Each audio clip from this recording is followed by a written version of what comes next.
everyone, and welcome back to the channel, Say What's Real TV.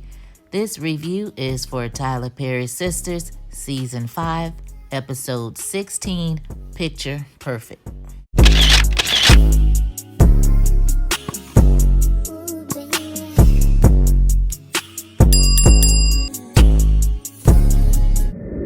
So this week we're going to switch things around a little bit. So we got Q and Danny. Danny's getting ready to leave work. Q comes up and begs once again, can he go home with her? Danny lets him know she does not take men home that she does not know. And I gave Danny that side eye and I say, keep that to yourself, girl. Keep it to yourself. But, we know the truth. But, Q was like, well, what am I going to do to you? I'm being monitored. She was like, I'm sorry, Quincy. And I'm like, waiting to see if he's getting ready to tell her, just call me Q. You can call me Q. But he didn't say anything. So I'm like, damn, we got to wait some more. So he was like, well, can I at least get you to drop me off somewhere? I'm like, so that means Q does not have anywhere to stay or a car. So how is he getting back and forth to work? So that means, are you really living in the airport, Q? Inquiring minds, we would love to know. So Danny, this is how I know he's going to break her down eventually, because she says, well, what do I look like? And then she says, well, where you want me to take you at? So had Q had a legitimate answer for her, he would have been able to get that ride. Now, what he was going to do once he got in her car is what I really want to know. So this fool says, can you drop me out to the train station? And Danny was like, fool, the train station is right upstairs. Like, try again. So he says, I just want to get to know you. I got some good weed. And why does he think that that's all she want to do is drink and smoke? Like, I don't like that. But she was like, no, I wouldn't. Do you actually think I would take some weed from you? Like, she tells him that it could be laced. And he looks at her like his feelings was hurt, talking about, wow. And she was like, whatever. And the answer still was no. He kept saying he's going to continue to keep trying. And she was like, whatever, you'll be doing it in vain. So we basically need to move their storyline along and stop having these same conversations at the counter at work, because it's just filler at this point. We need to move it along. So Hayden calls his friend Gary because he wants to let Gary know that he has found the one, being Tamara. And Gary shut it down like, oh, the one you just met. And he's like, well, did you call to talk about her or you want to talk about business? Hayden got into his little feelings like, oh, so we could talk about all your stuff, but you don't want to talk about mine. And people really be doing that in real life for real. Like, they want to go on and on about theirs, but don't you bring your stuff up because they cut y'all quick. So Gary, they end up talking about Robin and how Robin set up this meeting for the next day. And the two of them think that Robin is going to tell them that he doesn't have the money to keep the company. So they all excited about that, but they'll be in for a shock.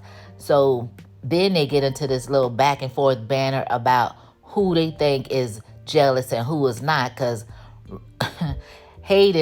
Gary got mad at Hayden because he over there still fantasizing about Fatima and how he want to get revenge on Zach.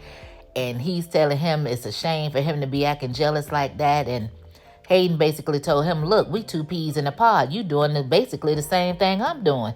You over there trying to force a man out his company over Andy.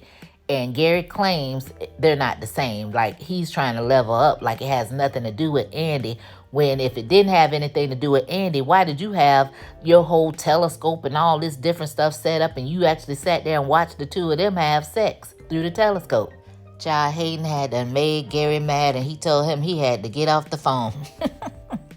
So we go over there to Karen's salon and Pam is telling Karen that she needs to go home because she's only supposed to be working half a days.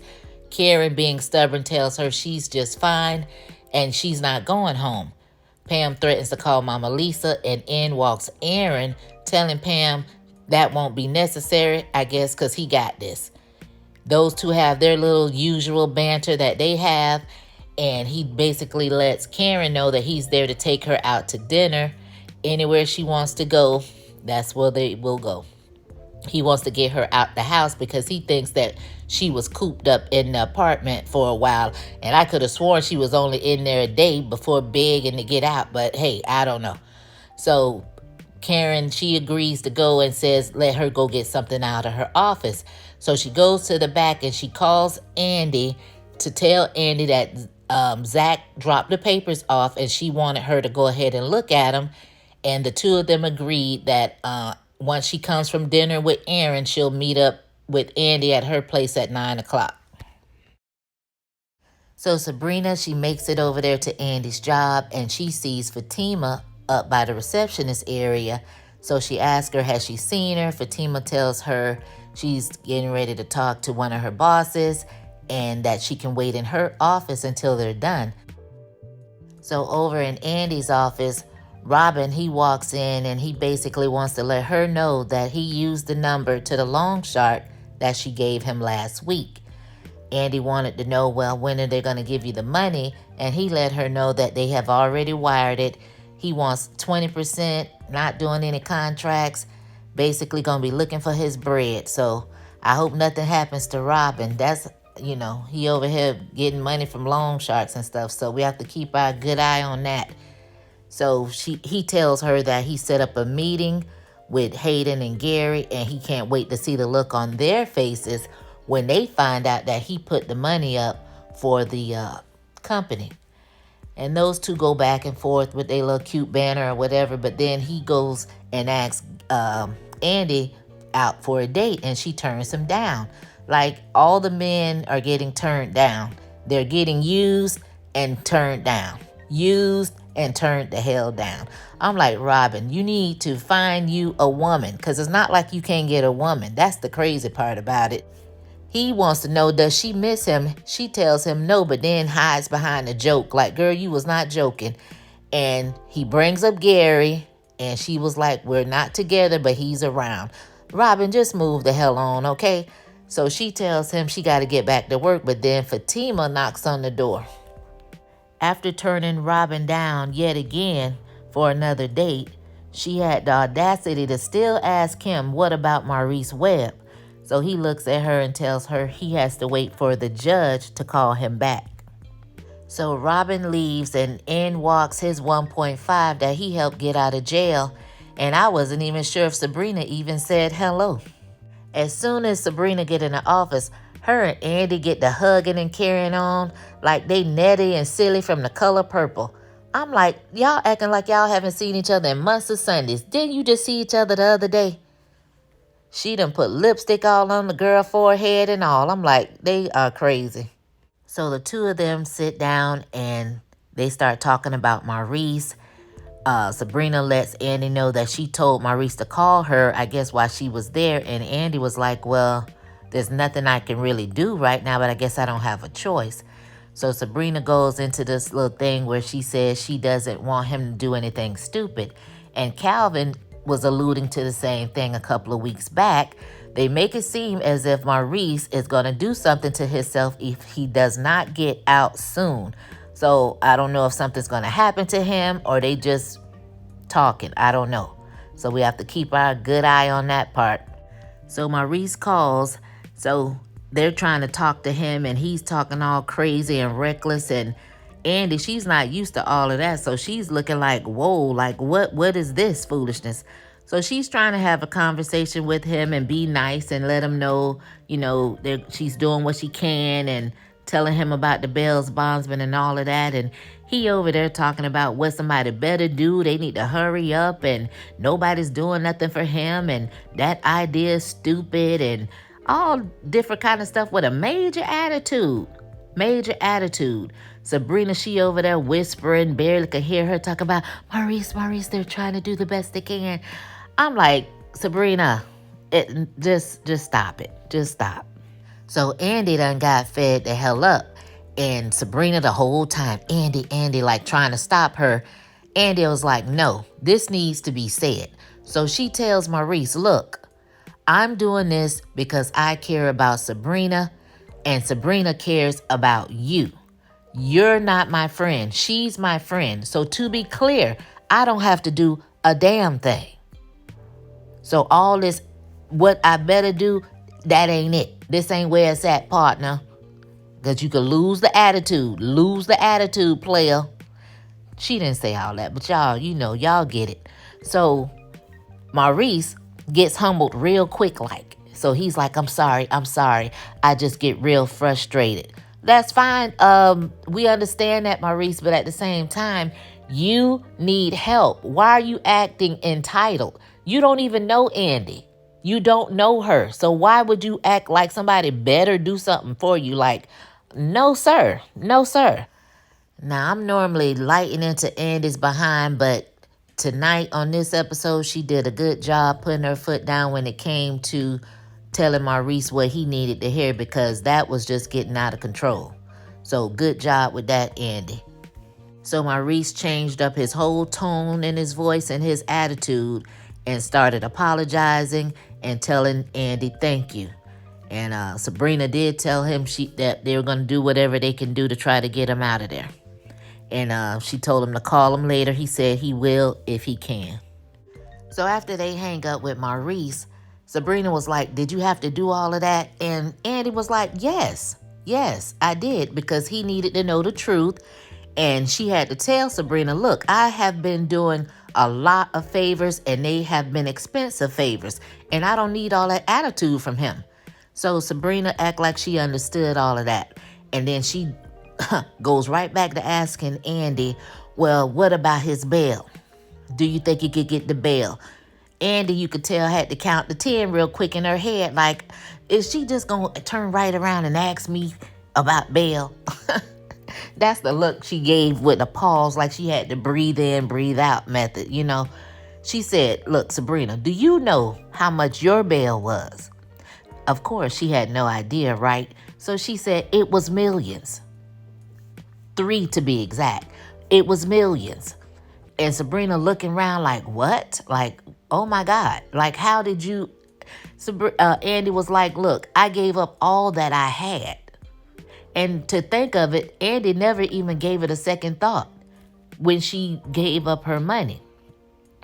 And she told her that Robin put up the rest, and it was like, she told her, look, if the judge comes back saying the same thing, that the same type of bond is going to be needed, I don't know what to tell him. Basically trying to say Maurice going to be out of gas because she ain't got nothing for him. She can't help him. So it ain't looking good for him. So all of a sudden, Sabrina over there crying, and she started thanking Andy, I guess, for her part, because she did, it had to hit her real hard like a ton of bricks to realize that's a lot of goddamn money that somebody put up for your ass. And you sit up here begging and pleading for somebody else, for them to do the same. Don't nobody have no money to be getting y'all out of jail, and y'all over there doing all that foolishness with Q. So a little later on, we see Robin come back to Andy's office and basically let her know that the judge gave Maurice a cash bond for $1.5 million. So Maurice has to come up with that if he wants to get out. So it is what it is. And of course, once again, he asked her about going out to dinner, and she turned him down yet again. And he was like, so I'm never going to be able to make this up to you. And she told him no. And he said, oh, so once you're burned, she says she's out. He says he gets it. Do you really get it, Robin? Because it doesn't seem like it. Every time you see her face, you asking her to go out, and she turns you down. So he walks off like a little sick puppy dog, and, child. So Andy called Sabrina to tell her that Maurice's bail is going to be $1.5 million, and it's a cash bond. And Andy says, I'm all tapped out, right? So Sabrina over there is like, oh my God. I don't know anybody with that kind of cash flow. And turns around and asks Andy, do you have any more money? I'm like, is she okay? Is she okay? Something's wrong with Sabrina, y'all. Is she delusional? Is something wrong? First of all, the lady just sat there and told you she was tapped out. She done told you that earlier in the office. She just told you on the phone, and you turn around and ask her again. She don't have no money. She used it on you. She used what she had on you. She already told you that. I'm confused. Girl, So then she tells Andy that she got $87,000. Andy told her that wasn't going to be enough. And I'm sitting here thinking to myself, like, let's push pause. Now, you over there sitting on $87,000. Let's just forget the whole Maurice part for a minute. Now, am I the only one that felt like prior to the whole Maurice thing that Sabrina should have went to Andy and had some type of conversation about maybe trying to pay her back, or find out if she needed to try to pay her back, or find out if, anything like, how can I repay you? How does she really think she got out of jail prior to the conversation earlier? So anyway, then Sabrina, she starts naming off other people. She lists Karen's name. Andy, like, she doesn't have the money. Then she has the nerve to mention Zach. And I'm like, why would you name Zach? And Andy basically says the same thing, like, how is he even an option? And I want to know, how come nobody ever says, let's ask Gary? Can we ask Gary for the money? Like, everybody knows he's allegedly has all this money, right? He's buying Bentleys and penthouses. Like, how come y'all don't ever ask Gary? I'm confused. So Sabrina says that she has somebody that she can possibly call. And we know that that's probably Bio. So she tells Andy, she doesn't tell the name, but she says, well, let me hang up and go ahead and give this person a call. So Sabrina immediately calls Bio, and she don't even have to say a word. He says, I really would like to see you, which falls right into the plan. So she says, can you come over right now? And he says he's headed right over, but wants to know, is everything okay? She tells him she'll explain everything once he gets there. Now, my thing is, they keep using these men, knowing they don't want to be with the man, but yet they still want to use them.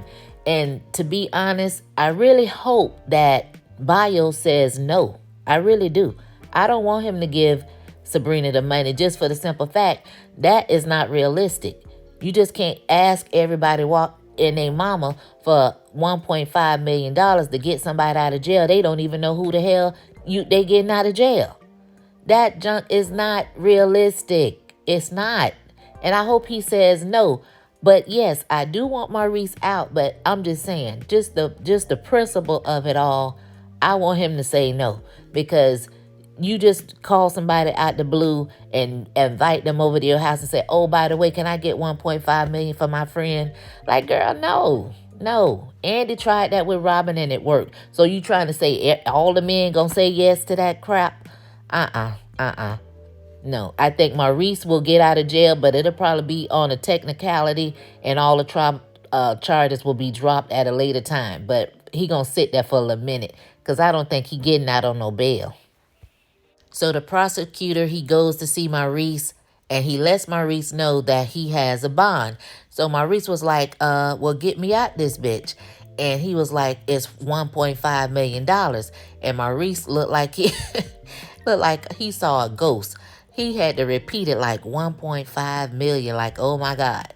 So the prosecutor was like, we've been watching you, so I don't know where you're going to get that kind of money from. And Maurice was like, well, you don't know me. And he was like, where you going to get it from? You going to rob a bank? He was like, no, my girdle. So, they go through their little whole banter as always. And John was like, well, you can always sign this paperwork naming Sabrina. And Maurice basically told him, no, I'm never going to do that. And also let him know he can kiss the crack of his behind. And you could tell that the actor that plays John was trying so hard to keep his laughter in on that particular scene. It was like he was trying to hold his laughter in. Maurice is so silly. So he basically tell him, look, you're going to spend a long time in here. But he wanted Maurice really to know, if you do post bail, we're going to be on that ass, trying to figure out how the hell you got it. So when he walks off and leave, Maurice just slumbers into the bed, because he know damn well he don't have that kind of money. So we get back to where Angela is in Fatima's office, showing her the picture on her phone of Zach and Karen at the salon. Fatima tells her, send me that picture to my phone. So Fatima asks her, how did you get that picture? And first, Angela is like, is that him? Is that him? Now, Angela, if you can't recognize Zach on the picture, you have to keep asking 1,000 times, how is it that a friend of yours who don't know Fatima or Zach recognizes Zach in the salon and knows that Fatima is your friend and decides to take a picture, send it to you because she recognized Zach? How does she know Zach? Where has she seen Zach to recognize him at? You don't even know Zach barely. You know Zach a little bit. They haven't even been together that long. And again, you can't recognize him on the picture. So how she just automatically, ooh, let me see if this the guy that my friend Angela, that don't even make no damn sense. Girl, no, it don't make sense. But we gonna go with the flow. Now, had you said Belinda sent it to me, hey, case would have been closed. We understood that. But just some random chick in the salon makes absolutely no sense at all. So she goes on and on about, what are you going to do? What are you going to do? All of this and that. And Fatima just trying to tell her, look, I'm just going to wait to see and wait for him to tell me. She was like, oh, no, I think you need to call him because the longer you wait, the madder you're going to get. Angela, you too scared to go talk to Bryce about Bryce wanting to get all up on Zach. So why are you worried about what Fatima going to do by her man? Worry about your man. Worry about Bryce, okay? That's what you need to be concerned with. You always running your tail up there trying to start something every time. Girl, worry about your man, please. All that, oh, back in college you would have did this. Like Fatima say, she in her 30s, she not about all that. Now, she might drag somebody out the jacuzzi or bam they face in the locker, but you know, she ain't about all that other stuff, I guess. I don't know. But anyway, she basically let Angela know she's just going to wait. She wants to know first if your friend legit. Is she legit? Is she a shit starter? She just asking. She need to consider the source before she go run into her man with some foolishness. So Andy barges into Fatima's office and like, what are you doing? Fatima looking like, what? Am I missing something? She said, where's your phone? And Fatima picks up her cell phone and she was like, I've been calling you several times. I'm like, well, Andy, we're at work and she got this big ass desk phone sitting right there. Why you didn't call the desk phone? What you calling a cell phone for anyway? Call the desk.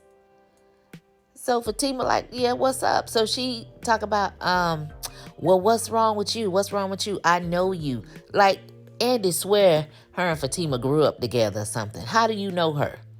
You know when, okay, whatever. So she sit down, she keep asking her what's wrong. Fatima's like, nothing. So she was like, well, Karen got her papers, and she wants me to look them over. I'm going to look them over tonight.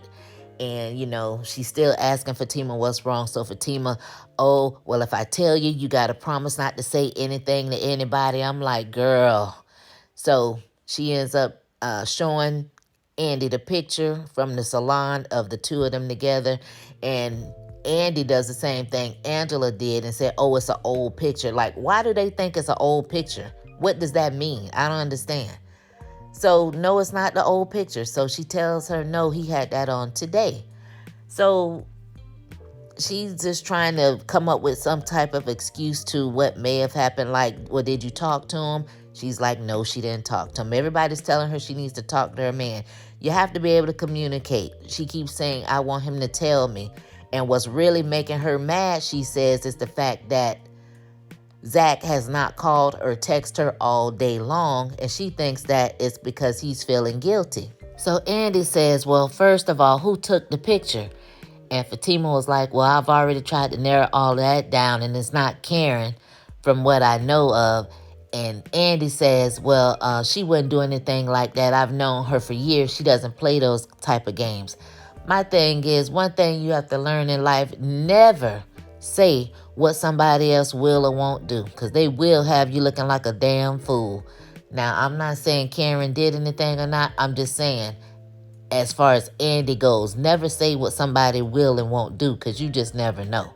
So Andy, she just basically reassures her to just go home and talk to Zach and find out what's going on.